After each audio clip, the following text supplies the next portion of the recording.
एक बार पुनः सभी किसान भाइयों एवं कृषि छात्रों का पुनः हमारे यूट्यूब चैनल में स्वागत है।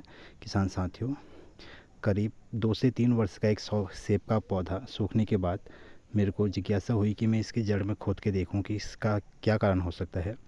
खोदने के पश्चात जैसा मुझे शक भी था कि इसमें वाइट ग्रब यानी कुरमुले का कहीं ना कहीं प्रकोप हो सकता है।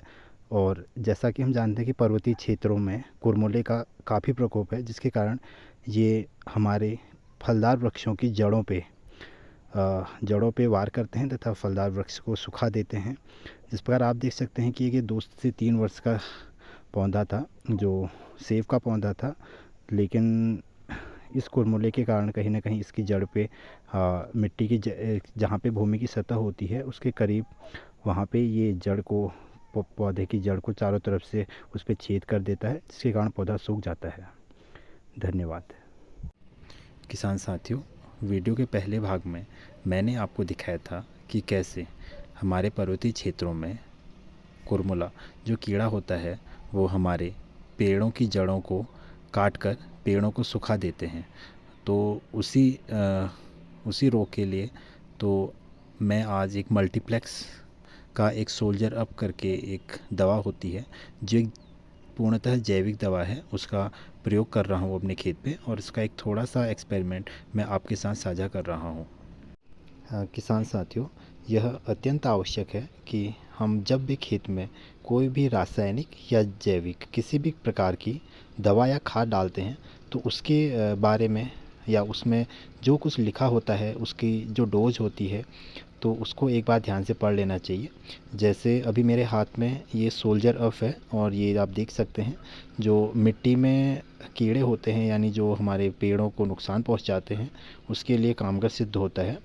तो सबसे पहले हम इसको अगर पलटते हैं तो देखते हैं कि इसके पीछे से इसकी डोज लिखी रहती है कि कैसे कैसे अप्लाई कर सकते हैं, किस किस चीज़ों में अप्लाई करना है और इसका मोड ऑफ एक्शन यानी ये कैसे काम करता है।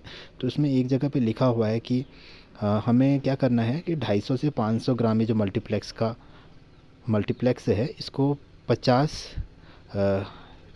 लीटर पानी में डालकर हमें पौधों को ड्रेंच करना है। मैं इसके बाद दिखाऊंगा कि आपको जो ड्रेंचिंग की जो प्रोसेस है, ड्रेंचिंग किसे कहते हैं और ये कैसे की जाती है। तो सबसे पहले अभी मेरे पास एक बाल्टी में पानी है, तो अभी मैं थोड़ा सा एक्सपेरिमेंट के लिए कर रहा हूँ। तो अभी मैं क्या कर रहा हूँ, इसे 100 ग्राम लूँगा क्योंकि पानी ये आधा है 250 ग्राम के कंपैरिजन में। तो इसे 100 ग्राम लेके पानी में डालूँगा और इसे अच्छी तरह घोल लूँगा। किसान साथियों, मैंने एक जग में 100 ग्राम अलग से इसमें निकाल दिया है ताकि हम इसको पानी में डाल सकें और घोल सकें। और एक बात सभी किसान साथियों के सामने मैं ये रखना चाहता हूँ कि कोई भी रासायनिक और जैविक दवा हो तो हमेशा जो उसमें लेबल में डोज लिखी रहती है उसी के अनुसार ही हमें उसका यूज़ करना है। अन्यथा कम या ज़्यादा करने पे हमारे पौधों को और मिट्टी को दोनों को नुकसान हो सकता है। और एक चीज़ ये साझा करना चाहता हूँ, ये किसी भी कंपनी का या प्रचार प्रसार नहीं है, मेरे पास इसी कंपनी का उपलब्ध था तो मैं इसका यूज़ करके आपके सामने दिखाना चाह रहा हूँ कि कितना कामगार सिद्ध होता है। तो देखते हैं इसको इस तरह मिट्टी में पानी में घोल लेते हैं हम इसको। इस तरह सफ़ेद पाउडर के फॉर्म में ये रहेगा। हमें इसको अच्छी तरह घोल लेना है ताकि अच्छी तरह घुल जाए।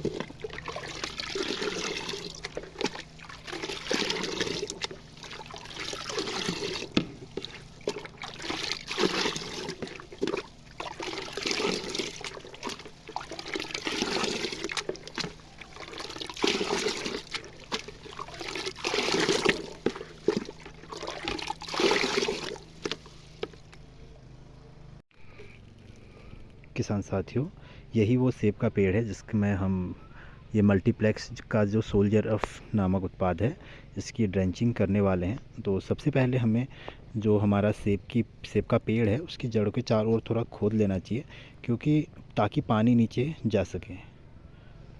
किसान साथियों, जैसा कि आप देख सकते हैं कि इस पेड़ के चारों तरफ हमने खुदाई कर दी है।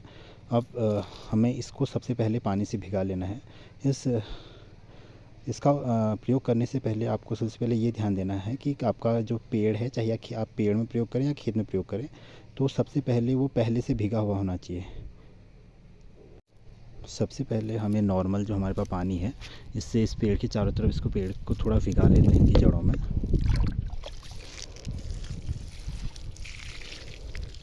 इससे होगा ये कि जो ये दवा होती है वो मिट्टी की निचली सतह तक जा पाएगी।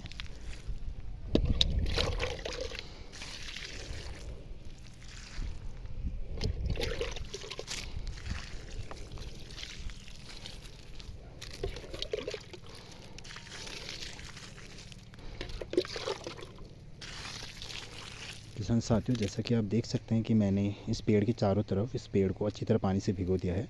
इसके बाद ही जो हमने ये सॉल्यूशन बना रखा है, यानी पानी का घोल बना रखा है दवा के साथ, इसको अच्छी तरह अभी हिला लेना है ताकि दवा नीचे बैठे ना। उसके बाद क्या करना है, इस दवा को इसी पेड़ के चारों तरफ अच्छी तरीके से डाल देना है।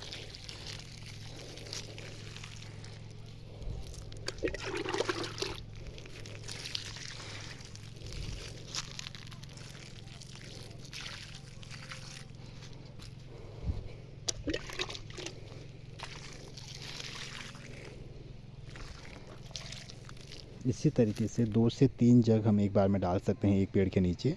और ये एक छोटा सा प्रयास था कि ताकि जो हमारे पर्वतीय क्षेत्रों में कुरमुले का जो एक प्रकोप है उसके लिए एक जैविक उत्पाद किसानों के समक्ष रखा जाए।